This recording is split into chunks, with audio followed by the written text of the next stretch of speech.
Profesor, ikaw no mismo, ano ang maibabahagi mo sa ating tagapakinig, lalo na itong mga bata-bata na henerasyon? Kasi nga ang tanong ko kanina, what is there to commemorate no? Sa 40th anniversary ng EDSA? Ano ba ito? Ano ba? Kasi nga,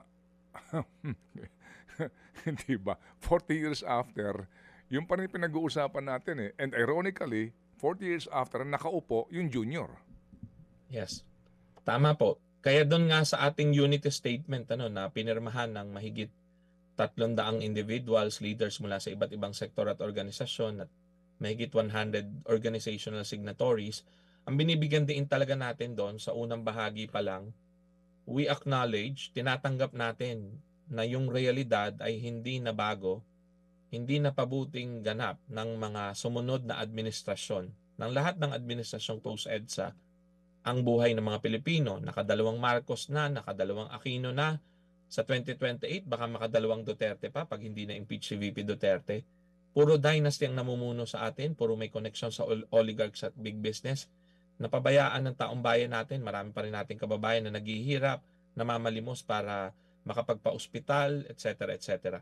So kaya may pag-acknowledge tayo doon kasi gusto rin natin bigyan diin na ang pinaka-ginugunita natin sa EDSA 1 ay yung ebidensya, katibayan na pag nagsama-sama ang mga Pilipino, meron tayong pwedeng magawa para magbago ang Pilipinas. Pero syempre, kasama na rin yung lesson o aral na nun kasing EDSA 1, ang nangyari pagkatapos na mapatalsik ang diktador, parang ang mga taong bayan ay nagsabi sa gobyerno, o sige, bahala na kayo dyan, ha?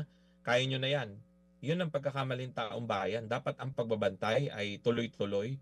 Ang pagbabantay sa kaban ng bayan dapat naging tuloy-tuloy. Ang pagtitiyak na yung mga initial na reforma ay may papatupad, dapat nagtuloy-tuloy rin yun. Di ba? May anti-dynasty provision sa konstitusyon.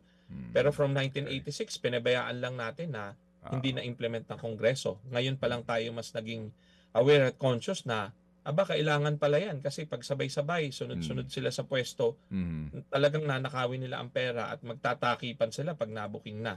So sa tingin ko iyon yung yun yung pinakagusto kong bigyan diin sa mga mas nakakabata na medyo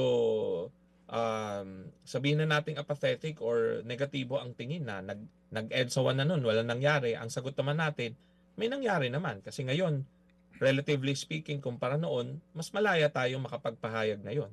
Mas nakakapag-assert tayo ngayon. Pwede nating sabihin na nasa konstitusyon na ating karapatan.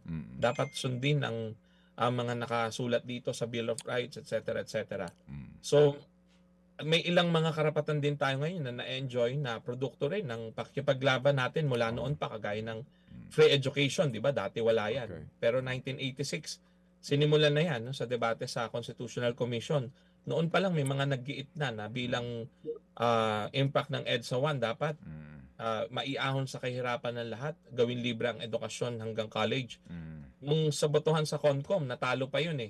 Kaya hanggang high school lang ang nasa Constitution. Pero eventually, di ba, tinuloy-tuloy ng mga taong bayan ng laban dyan. Ngayon, we have free education. So Okay, yun ang gusto sige, kong sige. maging inspirasyon din ho Thank you, natin. Prof. Mga kapatid, brothers and sisters, saan ka pa? Dito na tayo sa totoo.